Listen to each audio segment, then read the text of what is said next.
नमस्कार मित्रों, मारी चैनल में तमारुं स्वागत है। लोकसभा परिणामथी निराश न थाओ पीएम मोदी। त्यारे मित्रों विगतवार बात करिए तो दिल्ली में बीजेपी हेडक्वार्टर में योजायेली बैठक में पीएम मोदी ने भाजप शासित राज्यों मुख्यमंत्री ने प्रोत्साहन कर्या हता। वडाप्रधाने कह्युं के लोकसभा चूंटणीना परिणामथी निराश थवानी जरूर नथी। पार्टीए सारूं प्रदर्शन कर्युं छे।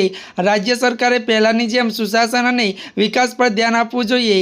भाजप माटे सत्ता अने शासननुं साधन नथी परंतु लोक कल्याण से अने नव विचारो अने कंईक नवुं करो। त्यारे मित्रों बंधारण विरुद्ध छबी दूर करवा माटे भाजप अभियान चलावशे। लोकसभानी चूंटणी पहला विपक्ष द्वारा बनाववामां आवेली बंधारण विरुद्ध छबीने कारणे भाजपने भारे नुकसान थयुं छे। हवे आ नेगेटिव इमेजने खत्म करवा माटे पार्टी भाजप शासित राज्योमां एक मोटुं अभियान चलावशे।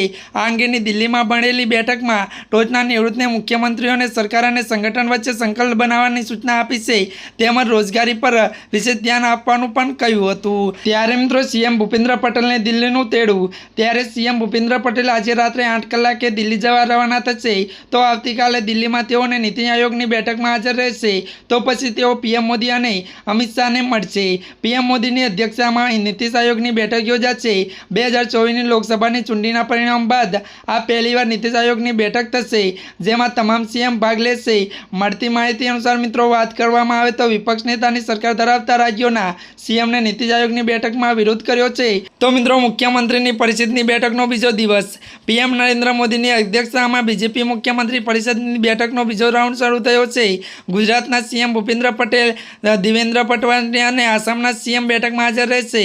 તો બીजेपी અધ્યક્ષ જેપી નડ્ડા, ગૃહમંત્રી અમિત શાહ, રાજનાથ સિંહ, હરિયાણાના સીએમ નાયબ સિંહ સૈની, મણિપુરના સીએમ અને બીરેન સિંહ, ત્રિપુરાના સીએમ માણિક શાહ અને રાજસ્થાનના સીએમ ભજનલાલ શર્મા અને મધ્યપ્રદેશના સીએમ મોહન યાદવ હાજર રહ્યા હતા।